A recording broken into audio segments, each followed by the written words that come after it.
as it has been a real privilege to read your poetry.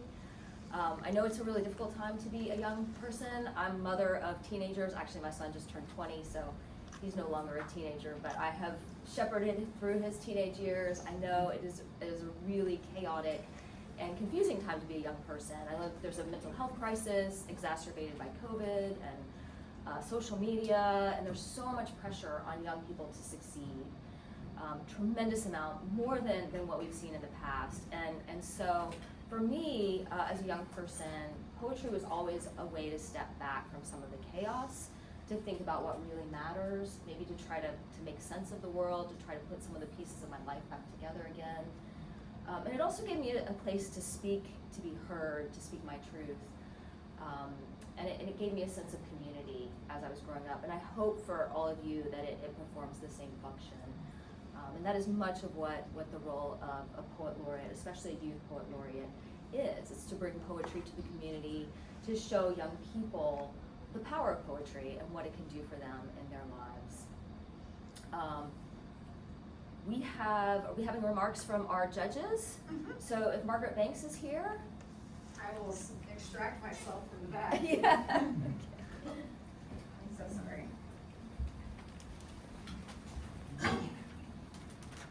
So, hello, I am Margaret Banks. I'm a Virginia poet, a non-profit worker currently over at the Northern Virginia Science Center Foundation, and I was honored to be one of the judges for this year's Loudoun Poet Laureate competition, and I'm delighted to be here to welcome both those who placed and everyone in the community who loves and cares for and supports them, which is wonderful. I'm sure we could fill a room much larger than this if we had everybody who is connected to everyone here.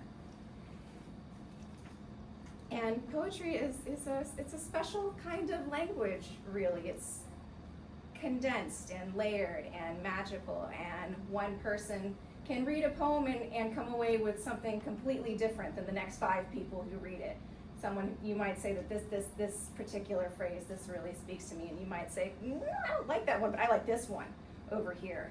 And that's part of what makes it magical. And you know, Holly, you were saying that it's a difficult time to be a young person, or a difficult time to be any sort of person, really.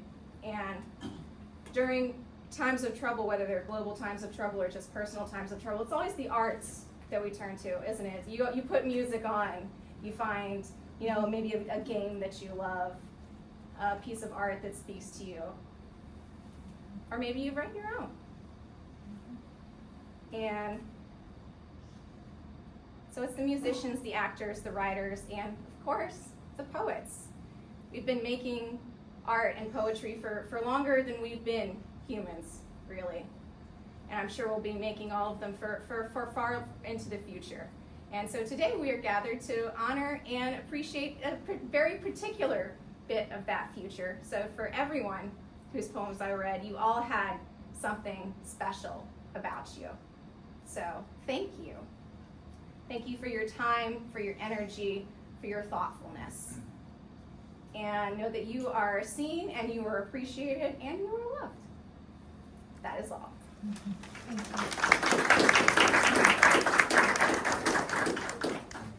And next up, we have Supervisor Thakkar. She is planning to attend, but I don't think she's here. Senator Karin Srinivas. I'm sorry. Good afternoon, everyone. I'm State Senator Karin Srinivasan. This is my district, so welcome to the beautiful Brambleton. It's a joy and honor to be with you here for the 2025 Loudoun Youth Poet Laureate Commencement. I want to begin by thanking Jessica Monte and the Loudoun Community Press team, my fellow judges, and many mentors and supporters who have made this program possible. And most importantly, I want to thank every one of you, the poets. Today we celebrate your creativity, your voice, and your courage. Each of you have taken your lived experiences, your observations, your questions, and shaped them into something very powerful and beautiful to share with this world. Reading your work during the heart of my legislative session, my first in the Senate, I was in the House of Delegates last year, This is my first Senate session, and I was reading through this during the session, and it's a very short session, so we start very early and it's a crazy schedule, but it was an absolute breath of fresh air, and truly one of the most meaningful parts of being a public servant. As a legislature and as a financial accountant, I spend much of my day immersed in numbers, in policies, and in statutes and bills. But your poetry pulled me out of that world and brought me back to what matters most. In fact, when I was reading some of them, I used to call Brandon, my chief of staff, and say, oh my God, this is an outstanding phrase. Imagine the creativity of this person. And they're so young. It reminded me to pause, to feel, to reflect. Most of all, it reminded me of the heart of leadership, the ability to listen and to see the world through someone else's eyes. And all of you gave us something truly to listen to. Your words challenged and comforted, provoked and uplifted. You wrote with honesty, clarity, and with your heart. Your creativity is not just inspiring, but it's essential to our society. In times of division or uncertainty, someone else mentioned it too, artists help us make sense of the moment, to hold up a mirror to our communities and imagine brand new possibilities. Poetry has always been a very powerful voice for resistance, for truth, and for change. As your words come to life, I'm reminded that Northern Virginia is home to a rising generation of artists, thinkers, and leaders who will shape our community for years to come. To each of you are finalists. Being here today speaks volumes about your talent, dedication, and courage. It takes bravery to share your voice and your truth with the world, and you have already made your mark. You have inspired and uplifted those around you, and you made us proud. I cannot wait to see what you do next. Thank you again for the opportunity, but sincerely, every one of the poems were outstanding. I'm literally not exaggerating or making this up. Some days when assembly sessions are very stressful because you just don't know what you're getting into. And reading these poems was such a big thing for me. Saying, here's a young person, seeing from their eyes, and they're pouring out their heart. And so your work is an inspiration to all of us, and I'm pretty sure there'll be wonderful more things to come from all of you. Thank you again for doing this.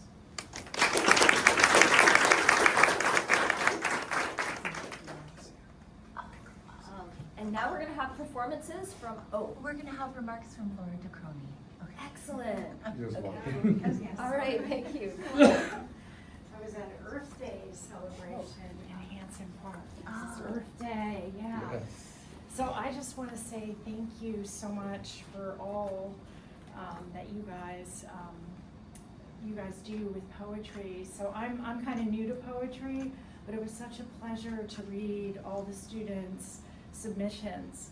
They were very unique, and actually I was really impressed with what our students can do and how talented our students are at Loudoun County Public Schools. So all of them were excellent. It was really hard to be a judge, but I enjoyed reading them, and it just inspired me about our future.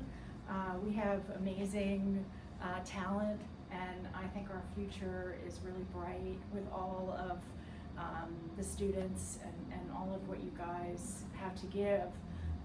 I'm most impressed with some of the environmental works that people had put forward. I mean, I think the environment is a huge topic for our youth, and I'm somebody who really tries to listen to our youth, especially with the environment.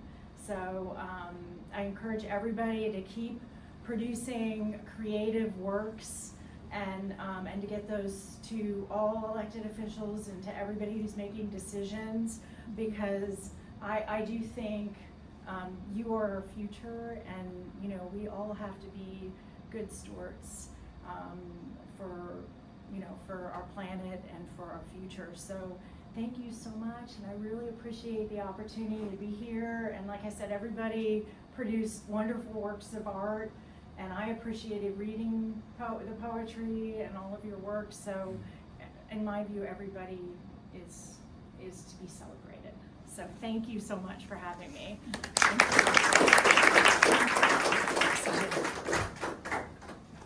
So now we will move to our performances from all of our finalists.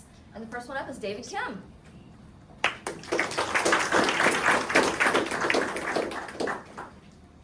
Good afternoon. My name is David Kim, and my poem is Hope in the Fires. The hills are scarred, the earth laid bare, a whisper hangs in the air. Charred branches reach like pleading hands across the ash, smoldering lands. The fire raged, it stole, it burned, yet deep within, a lesson was learned. For nature knows, though it seems like the end, the flames are both a destroyer and a friend. The rain will come, the rivers will flow, life will flourish where nothing could grow, the animals will venture near, their voices once silenced now reappear. What seems like ruin, world undone, is the start of life with the sun. For every forest knows the truth, in fire's ashes lies the roots of youth. So although the flames have taken much, the earth will heal with nature's touch, a promise held in every seed, hope born from fire's deed. Thank you.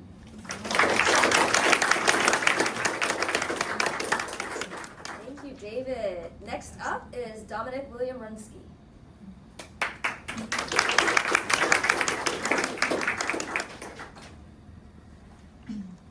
Hello everyone, I'm Dominic. Hold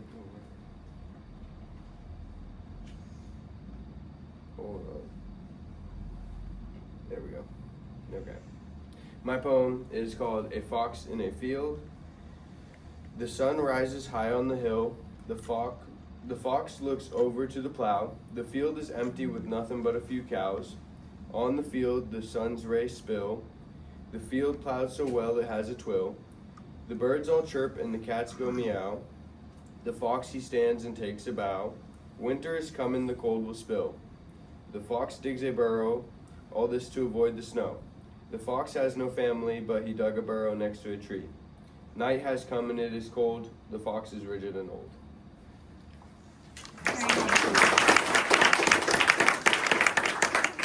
Thank you, Dominic. Our next reader is Krisha Dotiwalla.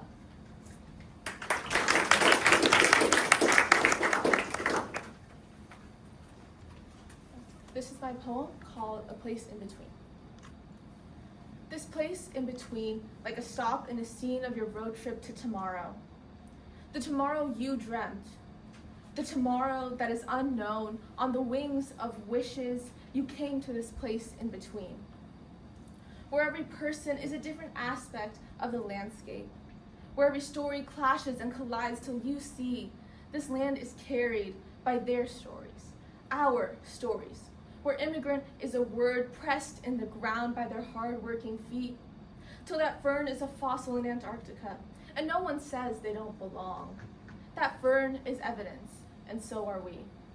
This land in between, this land on the road to dreams where people leave everything, but change in their pocket and history in their hands, where a girl like me can sit under the clear sky and dream. Dreams are our second language, and the first is covered in the twists of struggle, where we are built on the backs of men and women who fear nothing to give us everything. So we can say, my country, 'tis of thee I dream, where we, the people, includes me and you. This land is a place where people come and can't leave, because the song of in between has a melody so sweet that which becomes a part of your beating heart. Where hopes of tomorrow are sung into today, where stories of today are fables of tomorrow. And in the fables of tomorrow, they'll speak of how we rose, how the roots planted in borrowed soil were nurtured and bloomed. And from the dreams and many tongues comes one song of arrival and of becoming. The sound of footsteps echoes still, with names etched in spirit. And we will remain as keepers who turn this land in between into home. Thank you. Thank you, Krisha. Our next reader is Ojasvi Ramani. Sorry, Ojasvi.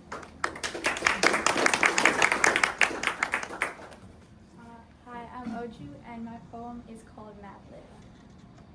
We stay awake at night. Dark sky bursts with bombs of light. We crave the parties and we crave the fireworks that mark festivity. Noise fills our nights. The commotion of people and parties, ecstasy and pleasure. They crave sleep. Dim skies burst with bombs of light. The commotion of people and war. They just want to go to sleep. We stay awake in the morning and light wakes us up. Light peeks through to fill the space. All around us, our light helps us in our day.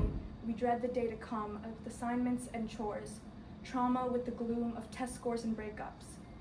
They wake to a glimpse of light, peering through into the dark. Trauma with the desolation of starvation and loss, dreads the misery the blaze brings. The two stories are not so different.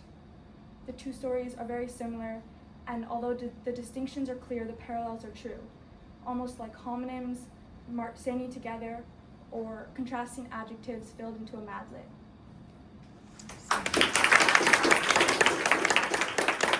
Thank you, Ojasvi. Our next reader is Leila Takeko Barkhordari.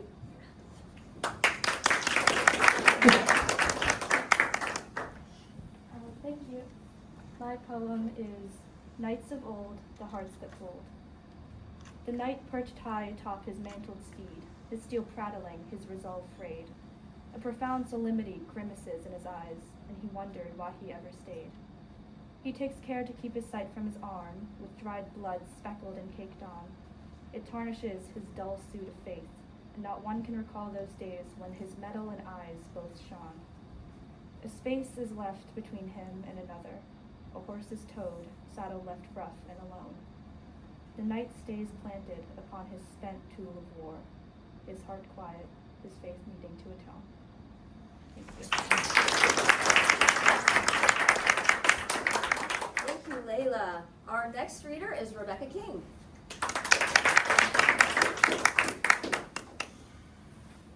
Bon appetit. In reference to the cases of Eric Garner, Walter Scott, George Floyd, Philando Castile, Benny Starks, and Christine Bunch. Justice. Served to you on a silver platter, artfully covering the evidence of tarnishing's markers. Service. To give, to help, to aid, to assist, like handcuffs on the hands of an arsonist, like convicting someone who kills for pleasure, like stopping someone who steals at their leisure, like incarcerating someone who takes advantage of others. Opposingly, neglection.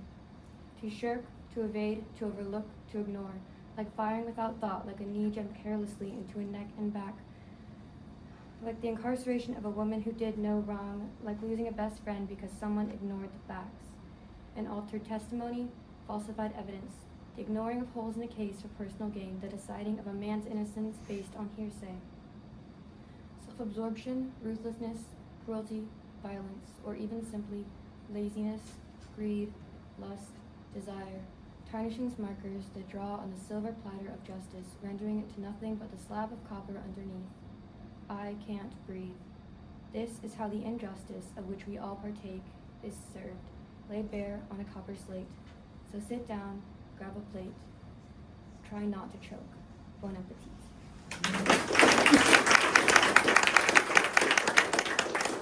Thank you, Rebecca. Our next reader is Prachi Thakkar.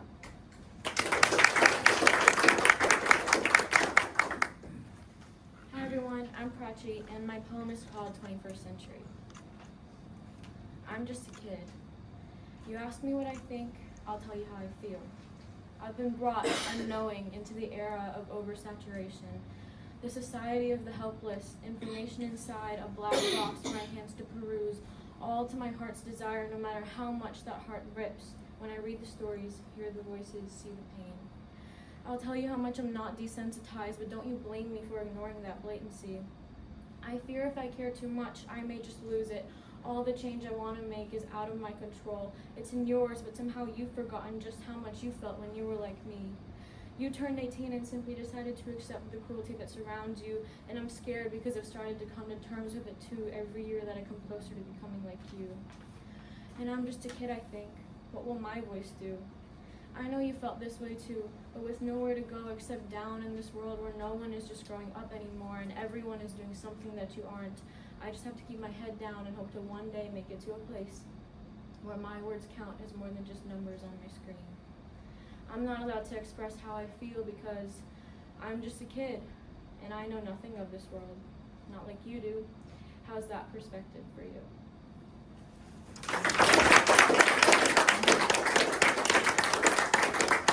Thank you, Prachi.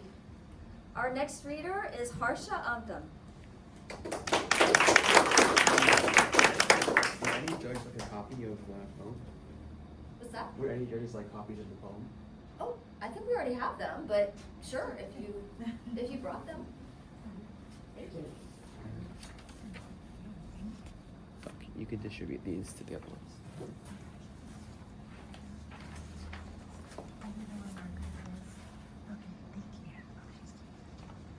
I'd like to read a quick message before starting, if that's okay. Okay. I'm beyond excited to be a finalist for the first ever 2025 Loudoun Youth Poet Laureate Commencement. This would not have been possible without the support of my family, the encouragement of all the amazing judges here today, and the tireless efforts of the organizer. A special thank you to my mom, who is probably outside of the room currently. Oh, she's right there. Whose unwavering love and guidance have helped shape not just my poetry, but my spirit as well. I also want to recognize and congratulate all the other competitors here. The poem I'm sharing today is very personal. It symbolizes my ongoing struggle with mental health and the growing impact of cyberbullying on today's youth. The digital world is often painted as a space for connection and expression, yet for many, it's a place for hate, and a place where kindness is too often absent, and the wounds left by online cruelty can be just as real as physical ones.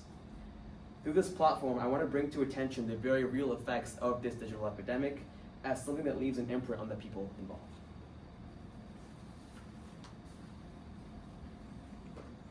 Pixels on a screen, a pulse, a beat, a quiet storm that moves so discreet, a flicker, a flash, then words take their place, in places where kindness fades without trace. Pixels on a screen, so sharp, so bright, each one a story, a shadow, a bite. Her smile once soft, now pulled taut with fear, as invisible voices whisper too near. Pixels on a screen, they blink and they mock. A truth turned to ashes, a ticking clock. The words are like echoes that start to collide, and she learns to pretend they don't hurt inside. Pixels on a screen, no sound, just a glow. The laugh that she hears, they're hollow, they grow. Each comment a ripple, each glance an embrace. But the warmth of it all never reaches her face. Pixels on a screen, they twist and they turn, in the dark corners where faces may burn. A name, just a name, but so often repeated, and with every new click, her spirit defeated. Pixels on a screen, a game to some eyes, as they laugh at the fall, not the ones who despise. They don't know her story, her trembling hand, as she watches the words take the form of command. Pixels on a screen, they shine, they divide, her worth in the balance, her joy pushed aside. But still she survives in the glow of their hate, and waits for the day she'll escape from their weight. Pixels on a screen, they vanish, they fade, but the echoes of voices will never be swayed. For though the words may slip into the past, the scars they left will forever last.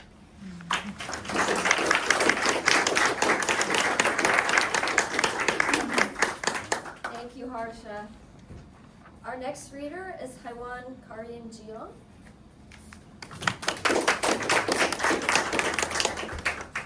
Unfinished by Karin, Jeon.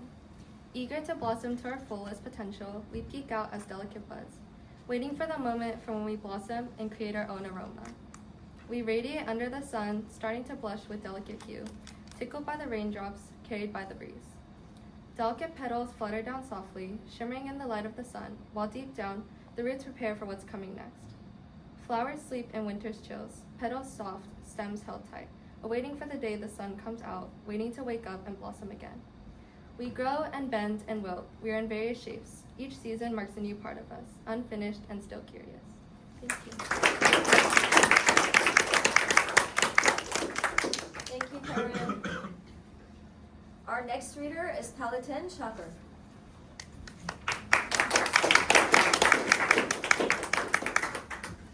Good evening. My name is Palatin Shaaker. I also want to thank my mom who drove me here today. She's my inspiration for everything. So, yeah. This is titled Bengals Birds. Beyond the scorched earth are birds. They claw and drip smoke. The soil isn't dark, but the leaves beside it are burnt. Mountains of wheat and grain grow, swallowing me whole. Yellow paints the sky, and I can't feel my fingers in the starving heat. You tell me it isn't promised, but I want to be there. I want to feel the wheat beneath my bangles and loosen them. There is nothing more teenage than yearning. Beneath this tree, you find me. Our fingertips meet, fluorescence lighting the air. The leaves burn and glow alight, and I forget the sound of my mother's voice. You tell me to wait. I wait forever underneath this tree, and one day you find me again. When the grass grows from my skull and my hair is withered, muscle pulled by these mountain lions, and the West Coast does not know my name. You reach for me, and I do not reach back. I am the earth, eaten by the ravens and grown for the trees, and beyond me there is nothing but smoke, soot, charred. Do not feel bad. I am somewhere else entirely. Silliness has eaten me, bitten off the meat from my bones as I longed and toiled. Beads lay beside my thin wrists, and all my bracelets are snapped, rustled by foxes and wolves. The bangles glitter. California gold slips beneath my fingers. Plants grow on this mausoleum jewelry. Beneath the palm's many roots is Afghan Californian gold, shiny, melting beneath this humid, crumpled grass. Thank you. Thank you, Palatin. Oops, no, backwards. Our next reader is Jessica Awuah.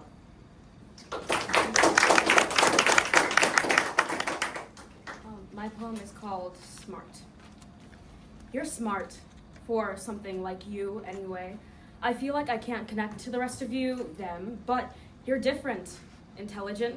You don't go around cursing and shooting like the rest. You're proper. You know when it's time to shut up and smile. I like that you can do that. I wish all of them did.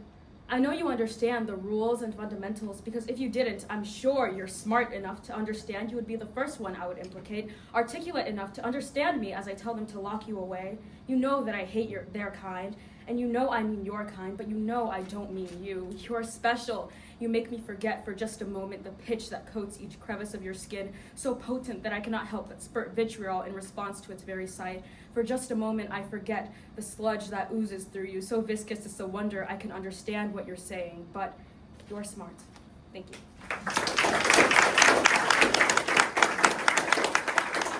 Thank you, Jessica. Okay. All right. So we are going to announce the winners now of the Loudoun Youth Poet Laureate program. I just want to say that all of you did a fantastic job, and I'm grateful to all of you for helping to create this program. Parents, all of our finalists submitted a portfolio of 5 poems and an outstanding CV that listed their accomplishments and service to the community, which was very important as part of the application and selection process. So again, thank you to all of you, and I'm now going to turn it back to Holly. So first, we're going to announce our esteemed poets. Oh, yes, and I need Do you want to help me? Yes. So we'll start here. Yeah. So the esteemed poets. Yeah. Okay, or do you want to announce the ambassadors first? Let's do the ambassadors. first. Okay, first we're going to announce our ambassadors. Okay. So, are you going to say their names? Oh, they're not. Okay, you got it. Sorry, y'all. David Kim. And so we're just going to have you stand up here because we're going to do a picture. So can you kind of stand over here? Dominic Runski.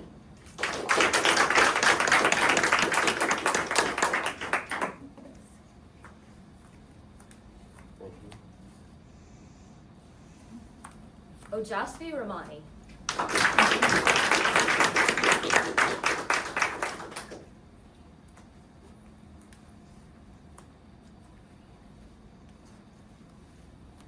Leila Barkhordari.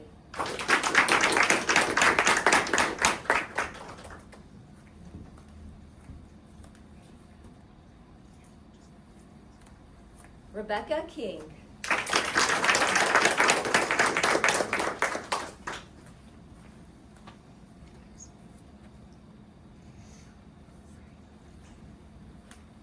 Harsha, Antham.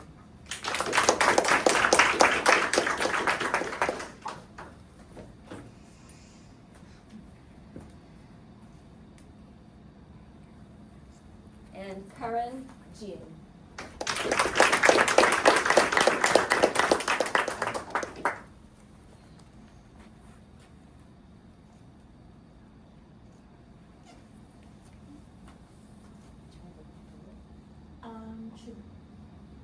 Should we read until I get Everybody? everybody? Okay, perfect. We're just running out of space, but that's totally cool. All right, and finally, our esteemed poets.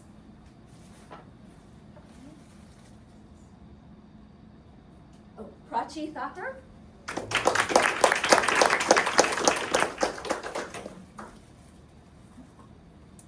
Palatin, Shaaker.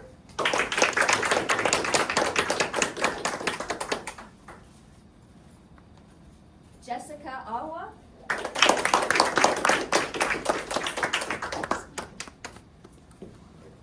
And our poet laureate? Yep. Our first Loudoun County Youth Poet Laureate is Krisha Dotiwalla.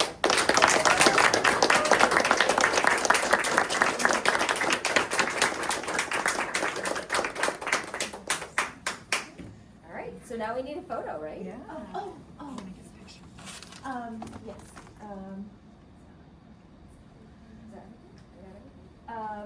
Krisha, did you want to make remarks? Sure. I mean, wow, this is, an incredible honor, especially being the first Loudoun Youth Poet Laureate. I'm very grateful for all of the judges for, volunteering their time to read our poem. I know that all of you guys are very busy, very important people, so thank you. I want to thank Miss Monty especially, because I can only imagine how much hard work she had to put in to make this happen.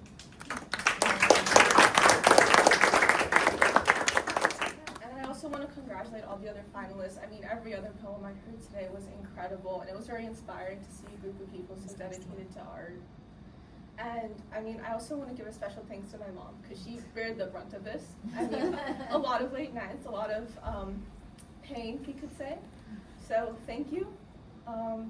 Yeah.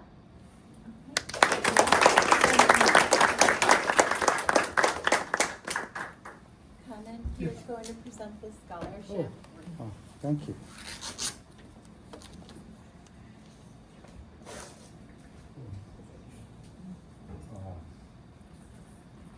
There you go. Here's your scholarship. Congratulations. Wow. I'm just going to grab a photo.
Thank you.